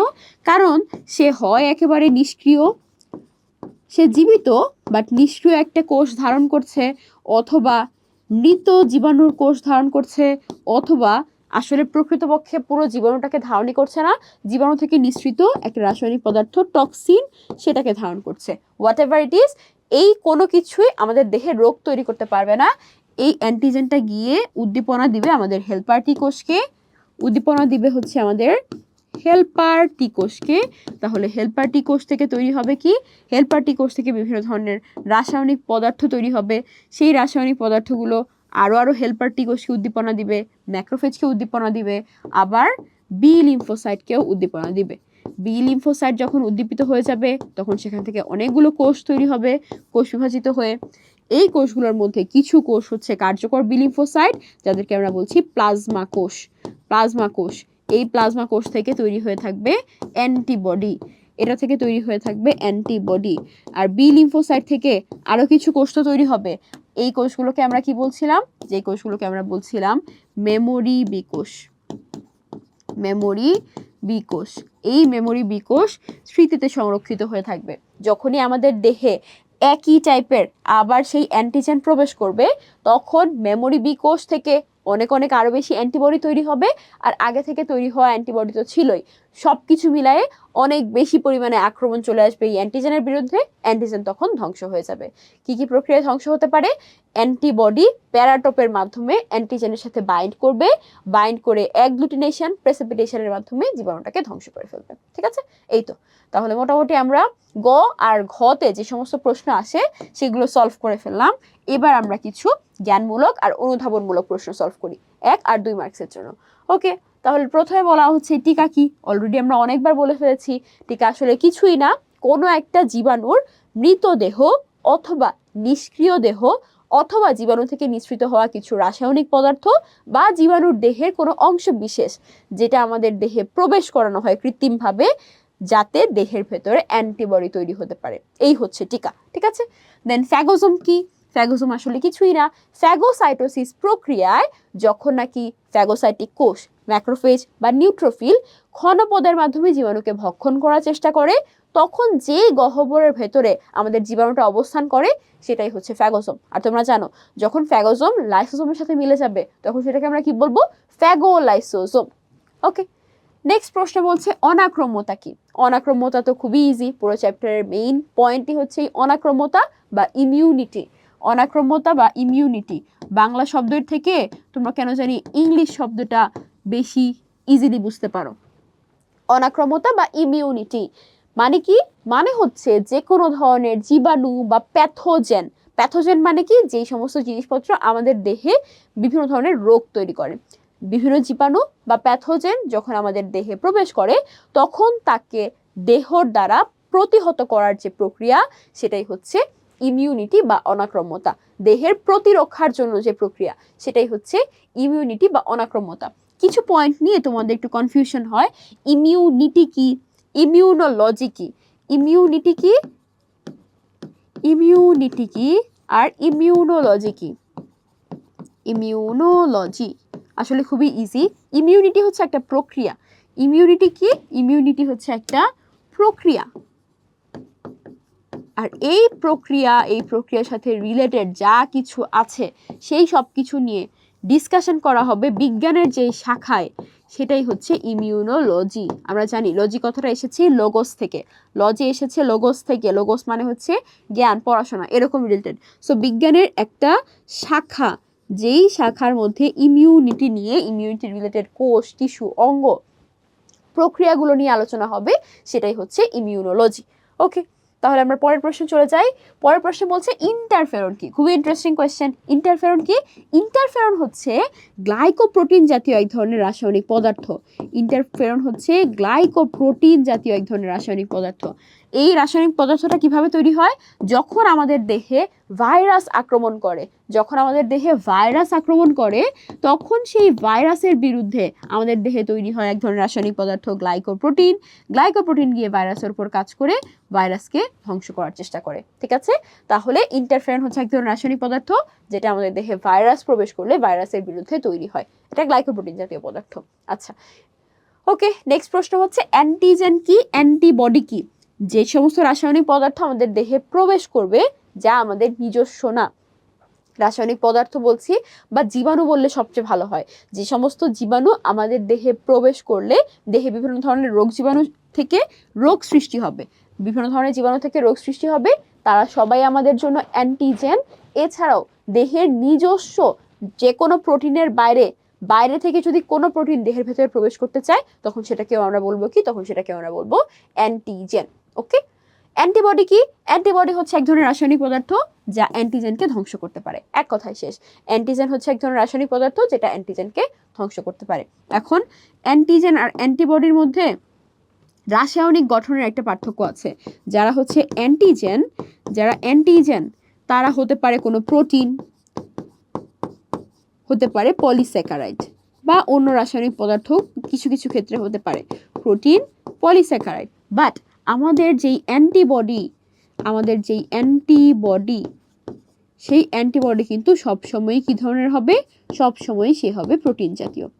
ঠিক আছে, তাহলে কি বললাম? আমাদের দেহে বাহ্যিক যা কিছু প্রবেশ করবে, হতে পারে সেটা একটা জীবাণু, ভাইরাস, ব্যাকটেরিয়া, ছত্রাক, অথবা অন্য কোনো প্রোটিন, পলিস্যাকারাইড, যেটা আমার দেহের নিজস্ব না, এদের সবাইকে আমরা কি বলছি? অ্যান্টিজেন। আর এই অ্যান্টিজেনগুলোকে ধ্বংস করার জন্য আমার দেহে যেই রাসায়নিক পদার্থ তৈরি হবে, প্রোটিন জাতীয় রাসায়নিক পদার্থ, সেটাই হচ্ছে অ্যান্টিবডি। ওকে, ফাইন। নেক্সট হচ্ছে অপসোনিন কি? অপসোনিন কি? এটা আবার খুবই ইন্টারেস্টিং একটা টপিক। চলো দেখি আমরা প্রথমেই যে বেসিকটা বলে এসেছিলাম সেখান থেকেই বোঝার চেষ্টা করি। এই যে দেখো না, আমাদের জীবাণু যখন দেহে প্রবেশ করে, তখন জীবাণুকে ধ্বংস করার জন্য ম্যাক্রোফেজ গিয়ে কেমোটাইসিস প্রক্রিয়ায় আমাদের জীবাণুর কাছে চলে যাচ্ছে। এই যে ম্যাক্রোফেজ এত সহজে একটা জীবাণুকে চিনে ফেললো, সেটা কেন চিনতে পারে জানো? সেটা চিনতেই পারে হচ্ছে অপসোনিনের জন্য। তাহলে অপসোনিন কি করে জানো? ধরো এই হচ্ছে আমাদের একটা জীবাণু ছিল, সে যখন আমার দেহে প্রবেশ করলো, জীবাণু যখন আমার দেহে প্রবেশ করলো, তখন অপসোনিন এই জীবাণুগুলোর কোষঝিল্লি বা জীবাণুগুলোর দেহের সাথে যুক্ত হয়ে থাকে। অপসোনিনগুলো এই জীবাণুর দেহের সাথে যুক্ত হয়ে থাকবে। যুক্ত হলে সুবিধা যেটা হবে, ম্যাক্রোফেজ জীবাণুকে আলাদাভাবে চিনে না, বাট ম্যাক্রোফেজ এটা জানে যেই জীবাণুর গায়ের মধ্যে আমাদের অপসোনিনগুলো যুক্ত আছে সেগুলোই হচ্ছে আমাদের জন্য ক্ষতিকর। ওকে, তাহলে ম্যাক্রোফেজ আসলে জানে না যে কোন অ্যান্টিজেনটা আমাদের জন্য নিজস্ব বা কোনটা আমাদের নিজস্ব না, বাইরে থেকে এসেছে, তার মানে সে রোগ তৈরি করতে পারবে, এমন কোনো কিছু কিন্তু ম্যাক্রোফেজ জানে না। ম্যাক্রোফেজ কিভাবে জীবাণুটাকে চিনতে পারে? ম্যাক্রোফেজ যখন দেখে যে কোনো একটা গঠনের গায়ে আমাদের অপসোনিনগুলো যুক্ত হয়ে আছে, তখনই সে কি করে? তখনই সে বুঝেছে হ্যাঁ, তার মানে এখানে নিশ্চয়ই কোনো একটা ঘটনা ঘটেছে, যেই গঠনটার মধ্যে অপসোনিন যুক্ত আছে, আমাকে তাকে ফ্যাগোসাইটোসিস করতে হবে। তাহলে অপসোনিন যখন কোনো একটা জীবাণুর গায়ে যুক্ত হয়ে যাচ্ছে, তখন সেই প্রক্রিয়াটাকে আমরা বলছি অপসোনাইজেশন। যখন অপসোনাইজেশন হয়ে যায়, তখন ম্যাক্রোফেজ খুব সুন্দরভাবে এই যে আমাদের জীবাণুর দেহে থাকা অপসোনিনগুলোকে চিনতে পারে। অপসোনিনগুলো তখন ম্যাক্রোফেজের দেহে থাকা কিছু কিছু রিসেপ্টরের সাথে বাইন্ড করতে পারে। অপসোনিন গিয়ে ম্যাক্রোফেজের দেহে থাকা কিছু রিসেপ্টরের সাথে বাইন্ড করবে, বাইন্ড করলে অপসোনিন সহ আমাদের জীবাণুটা ম্যাক্রোফেজের ভেতরে ফ্যাগোজোমের ভেতরে প্রবেশ করে যাবে। ঠিক আছে, তাহলে কি বললাম পুরো প্রসেসটাকে আরও একবার একটু বলি। ম্যাক্রোফেজ যে আমাদের কেমোট্যাক্সিস প্রক্রিয়ায় জীবাণুর কাছে যাচ্ছে, সে কিন্তু আসলে কোনটা আমাদের জীবাণু সেটাকে চিনে যাচ্ছে না। আসলে সে যাচ্ছে কেন? কারণ বডির ভেতরে এমন একটা গঠন প্রবেশ করেছে যেই গঠনের বাইরে আমাদের অপসোনিনগুলো যুক্ত হয়ে গেছে। অপসোনিন আসলে জীবাণুটাকে চিনে তার বাইরে যুক্ত হয়ে যায়। যুক্ত হয়ে গেলে সেই অপসোনিনকে দেখে ম্যাক্রোফেজও সুন্দর মতো জীবাণুটার কাছে যায়, গিয়ে অপসোনিনকে তার দেহে থাকা কিছু রিসেপ্টরের সাথে বাইন্ড করে ফেলে। বাইন্ড করলে সুন্দর মতো জীবাণুটা ফ্যাগোজোমের ভেতরে ম্যাক্রোফেজের ভেতরে প্রবেশ করে ফেলবে। ঠিক আছে, তাহলে অপসোনিনের কাজ কি? অপসোনিনের তাহলে কাজ কি হলো? অপসোনিনের কাজ হচ্ছে ফ্যাগোসাইটোসিস প্রক্রিয়াতে সাহায্য করা। যেই প্রক্রিয়ায় অপসোনিন জীবাণুর দেহের সাথে বাইন্ড করে তাকে আমরা বলছি অপসোনাইজেশন। তাহলে এই হচ্ছে অপসোনিন আর অপসোনাইজেশন। ওকে, তাহলে মোটামুটি জ্ঞানমূলক প্রশ্ন আমরা অনেকগুলো সলভ করে ফেললাম। এবার চলে যাই অনুধাবনমূলক প্রশ্নে। অনুধাবনমূলক প্রশ্নে প্রথমেই বলছে নন স্পেসিফিক স্তর বলতে কি বুঝো? নন স্পেসিফিক স্তর হচ্ছে মূলত আমাদের প্রথম আর দ্বিতীয় প্রতিরক্ষা স্তর, তাই না? যেই প্রতিরক্ষা স্তরের মধ্যে কোনো একটা জীবাণুর জন্য ফিক্সড কোনো রেসপন্স হয় না। যদি একটা ভাইরাস দেহে প্রবেশ করে তাহলেও যেই রেসপন্স হবে, কোনো একটা ব্যাকটেরিয়া দেহে প্রবেশ করলে একই ধরনের রেসপন্স হবে। যেই প্রতিরক্ষা স্তরের ক্ষেত্রে কোনো স্পেসিফিক জীবাণুর জন্য বা স্পেসিফিক অ্যান্টিজেনের জন্য স্পেসিফিক রেসপন্স হয় না, তাকে আমরা বলবো নন স্পেসিফিক স্তর, যেমন আমাদের প্রথম এবং দ্বিতীয় প্রতিরক্ষা স্তর। নেক্সট একটা প্রশ্নে বলছে অর্জিত প্রতিরক্ষা বলতে কি বুঝো? অর্জিত প্রতিরক্ষা বলতে কি বুঝো সেটা একটু বলি। অর্জিত প্রতিরক্ষা বলতে কি বুঝো সেটা একটু বলি। আমাদের দেহের ওভারঅল প্রতিরক্ষাকে দুইটা ভাগে ভাগ করা যায়। একটা হচ্ছে সক্রিয় প্রতিরক্ষা আর একটা হচ্ছে অক্রিয় প্রতিরক্ষা, তাই তো? সক্রিয় প্রতিরক্ষা আর অক্রিয় প্রতিরক্ষা। তো সক্রিয় প্রতিরক্ষা মানে কি? সক্রিয় প্রতিরক্ষা মানে হচ্ছে অ্যাক্টিভভাবে আমাদের দেহে অ্যান্টিজেন প্রবেশ করবে, সেই অ্যান্টিজেন থেকে আমার বডি অ্যান্টিবডি তৈরি করবে। তার মানে হচ্ছে সক্রিয় প্রতিরক্ষার মানে হচ্ছে আমার দেহে অ্যান্টিজেন থেকে সক্রিয়ভাবে অ্যান্টিবডি তৈরি হবে, অ্যান্টিজেন থেকে সক্রিয়ভাবে অ্যান্টিবডি তৈরি হবে। বাট অক্রিয় প্রতিরক্ষার ক্ষেত্রে আমরা আসলে সরাসরি দেহের মধ্যে কিছু অ্যান্টিবডি পেয়ে যাব। কিভাবে পাবো সেটা একটু বলি। দুইভাবে পেতে পারি, একটা হচ্ছে প্রাকৃতিক আর একটা হচ্ছে কৃত্রিম। প্রাকৃতিকভাবে আমরা কিভাবে আমাদের দেহের মধ্যে অ্যান্টিবডি পেয়ে যাই? আমাদের দেহে এক ধরনের অ্যান্টিবডি আছে যাকে আমরা বলি IgA। এই IgA অ্যান্টিবডিটা মায়ের যে দুধ আছে সেখান থেকে বাচ্চার বডিতে প্রবেশ করে যায়। তাহলে বাচ্চার বডিতে কি কোনো আসলে অ্যান্টিজেন প্রবেশ করছে না, কিন্তু বাচ্চার বডি সরাসরি মায়ের থেকে এই যে IgA সেটা পেয়ে যাচ্ছে। এছাড়াও বাচ্চার বডিতে মায়ের বডি থেকে IgG প্রবেশ করে যখন বাচ্চা মায়ের গর্ভে থাকে। বাচ্চার বডিতে কিন্তু তখনও কোনো অ্যান্টিজেন প্রবেশ করেনি, কিন্তু স্টিল বাচ্চার বডিতে একটা IgG অ্যান্টিবডি আছে। কিভাবে হলো? বাচ্চার বডিতে মায়ের বডি থেকে অমরা বা প্লাসেন্টার মাধ্যমে এই অ্যান্টিবডিটা প্রবেশ করলো। ঠিক আছে, IgG IgA মায়ের থেকে বাচ্চাতে যেভাবে আসছে সেটা হচ্ছে একটা প্রাকৃতিক, মায়ের থেকে বাচ্চাতে আসা এটা হচ্ছে একটা প্রাকৃতিক অক্রিয় প্রতিরক্ষা।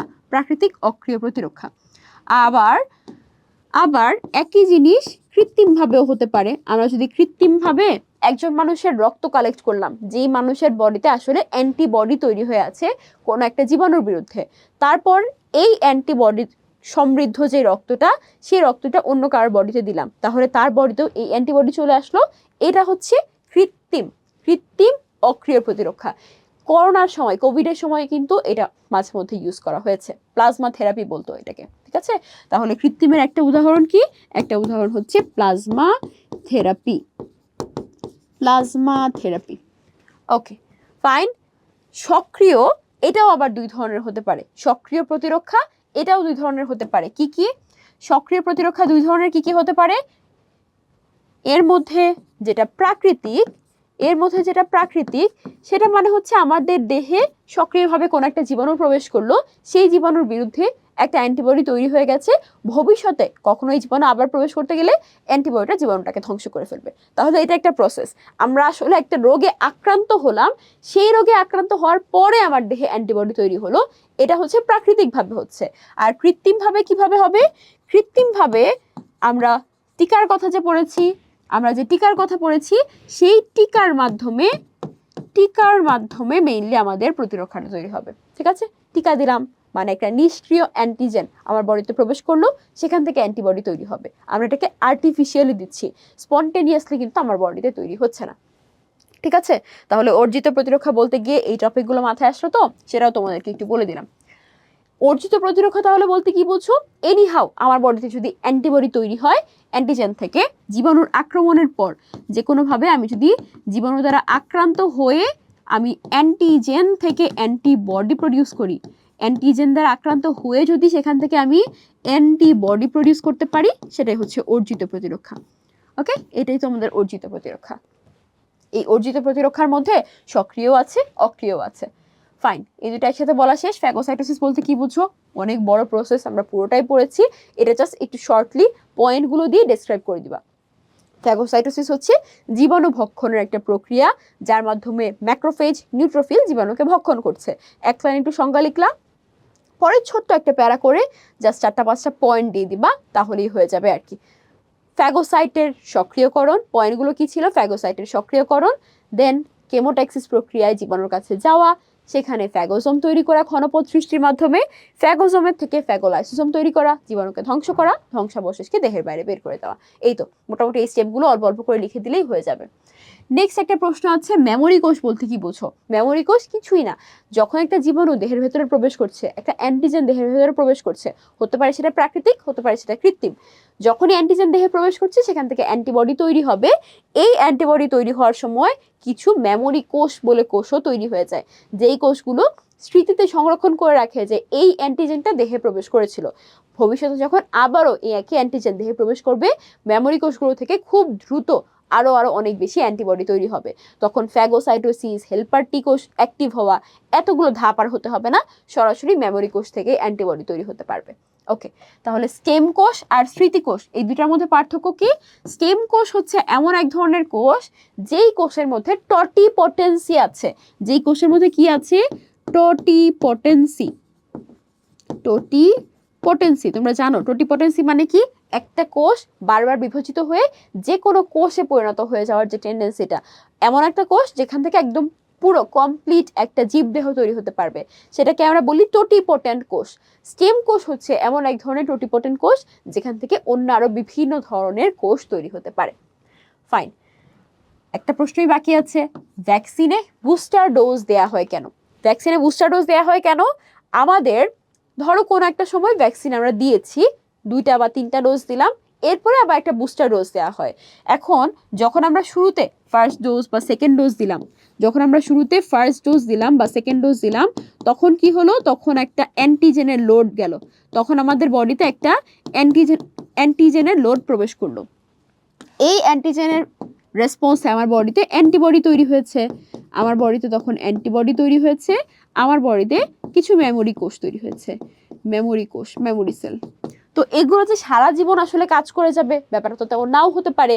অ্যান্টিবডিগুলো আস্তে আস্তে যখন বারবার জীবাণু আসতে থাকবে, সেগুলোকে আক্রমণ করে করে ধ্বংস হয়ে যেতে পারবে, আর মেমোরি কোষগুলো আস্তে আস্তে দেখা যাবে কি ধ্বংসপ্রাপ্ত হয়ে যেতে পারে। তখন যাতে আবারও আমার বডিতে আরও কিছু মেমোরি কোষ তৈরি হয়, আরও কিছু অ্যান্টিবডি তৈরি হয়, সেই জন্য যেই ডোজটা দেওয়া হয় সেটাই হচ্ছে বুস্টার ডোজ। বুস্টার ডোজটা তাহলে কেন দেওয়া হচ্ছে? যাতে আমাদের অ্যান্টিবডি, অ্যান্টিজেন সেগুলোকে আরও বেশি বেশি অ্যাক্টিভ করা যায়। বুস্টার ডোজ অ্যান্টিবডিগুলোকে অ্যাক্টিভ করছে। ওকে, তাহলে তোমরা অ্যান্সারটা কিভাবে লিখবা? ভ্যাকসিনে বুস্টার ডোজ দেওয়া হয় মেমোরি কোষকে অ্যাক্টিভ করার জন্য।